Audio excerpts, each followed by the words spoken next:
My name is Aseel, tayah. I'm the director and the founder of Bookje and a performer if and when I can. Bookje came to life through stories, through memories and mourning of home in so many ways. I felt that whenever I looked around, I saw people with different accents and different faces, different backgrounds.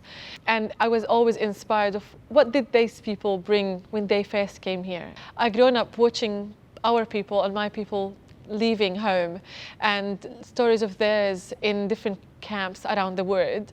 I was always wondering about their Bookje. We call it Bookje because that's what it was before, and now some people hold bags and other people hold suitcases. But the idea of the belongings that we all wrap at a certain point of our life was really inspiring for me to do Bookje, to make a show. It started with a whole installation of sacks, small sacks that created a shape of a tear. And slowly, we did a smaller version of the show at the Immigration Museum and started to bring people together and tell the stories. And the more we hear stories, the more inspired we were until we put together this show. Each one of us as artists explore and share their experience in their own way. I share it with singing and storytelling, and other people share it with music. And the more we were telling the stories of the people that shared with us, the more artists came up with ideas of what they do. Every show will be different in a different way, but that's the beauty of the authenticity and the genuine storytelling. You don't really change what the story is, you adapt to it and try to fit as an artist to be as genuine as true to the stories you tell. The stories of this version have been from so many different people. I spoke to an uncle that I see all the time in the shops, and I never thought to ask him, how are you? I say hello and how are you, but not really stay and listen to what he's trying to say. And I walked through one of the aunties that is working in the bakery, and she was pale, and I didn't see her like that before. And she said, I said, Auntie, are you okay? She said, yeah, and it was obvious she wasn't. So I said, like, what's happening? And she said that her father died 10 days ago, and she couldn't talk to him, and she haven't seen for 10 years.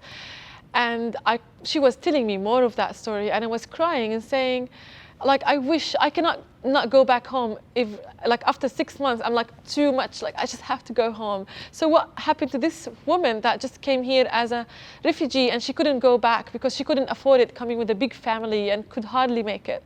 And working in the bakery doesn't really pay for like 10 people going back home to see, like, to travel and to pay for the airfares. So I walked past and I spoke to the uncle in the shops, in the fruit and veggie shop.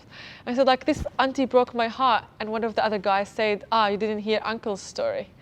And that's when he started, I looked at him, that uncle that always smile and laugh and just keep teasing me every time and go and visit him.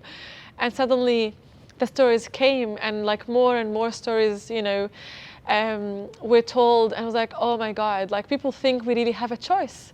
And that's where like choice is a funny thing sometimes started. And the last kind of story that really like is with me all the time is the Palestinian uncle who was like more than 90-year-old and just sat there and told me his stories, crying every second sentence. And you feel that he's telling you as it's just happening now, with all the small details, the times, the weather, everything. And like, I thought these stories have to be told. Like with every emotion and every detail, it has to be told. And that's how the last part of the story and the show was happening. It's just by the beauty of his pen and the beauty of his memory. He's like, says, I don't remember what I ate yesterday, but he remembered every moment of him being forced to leave home, every moment of his dream that never happened. It's like we all come as very educated and have to do the small things. It's a lot for a migrant and for a refugee to go through to be where he started and where he left his journey in his own country. There's many stories why like such show should exist and why those stories have to be told. First, the little children, I feel like it's a seed to plant. Like the nods on their heads today of saying, of course, we will treat different people differently. We will not think why they don't speak English. We will not judge them over that, how they look and how they talk and their dialect and their accent. That's something you plant in early age. That's not something you tell people necessarily when they are in their 50s and they have already been lifetime racists. Even if they don't understand fully the show, they know that they should be responsible for creating a better community in our beautiful Melbourne and Australia, around the world. I want my daughter, and maybe it's a personal thing, but I would like her to live in a place that really appreciates and respect and celebrate differences. The other reason is the adults of those versions of the children that no one told them that we really didn't have a choice. I didn't choose, and none of the people that are here chose. Someone chose for them, or word chose for them, or whatever so hard destiny that was written for them just was, and they had to adapt to it just as life is. And those people are the most vulnerable in that situation, and yet they are facing a lot of discrimination and people thinking that they come to take their own jobs or their own houses or their own land on a land that none of us actually is owner of. It's if you are not First Nation Aboriginal person in this land, you don't own anything, and yet we all face that same thing. We all displaced on this land, no matter how whoever grandchild, son, daughter, father came here, we all not from here. I would like to educate other people the importance of understanding who is this land belong to and how we are all the same, no matter when we came here. It's just the difference in the date of arrival. We came here for a reason, and we would try our best to make this mission as smooth and as easy as it can be. And the third thing is for us that miss home every day, for us that sometimes if they go back one crisis back, one trauma back, one war back, they would wish things were not the same. They would wish that they're still smelling the smells and the food in their own neighborhood, and they're still kind of feeling the hugs from their owner and their own people as if it was yesterday. Like the audience faces and their eyes and their cries, we all miss those moments of like hearing someone singing the same song we sang back home, or the song we sang when we said goodbye to it.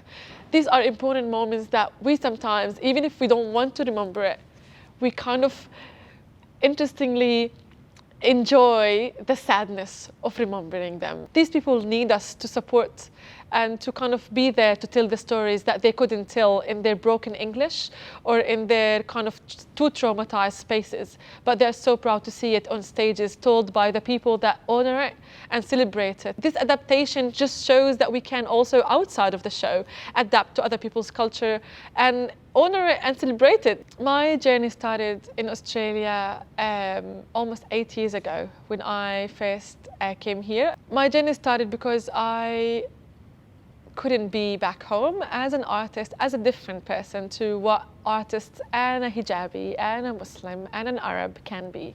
In my own home that I adore, I just couldn't be fully me. To be fully me, I had to leave home, and to not end up in jail every time I sing on a checkpoint or in a protest, to not be interrogated and threatened every time I make art, every time I write about something. I had to choose somewhere else that is safe for my daughter to be herself without feeling bad or feeling scared to be here. Bukje is just one way for me to protest, in a way, to be the activist inside me that always was scared to make those protests outside of home and inside home, and now outside it, I make it as gentle as it can be for people, but still having that anger and that passion inside me to tell the stories of home, tell the stories of Palestine, of an occupied place that have never seen peace, and come to a place of people understanding it and passionate to help and stand with refugees and asylum seekers and see this show as their opportunity and bridge to those communities that otherwise they will never see outside. أشوفك وين يا مهاجر قل لي باي بلد صار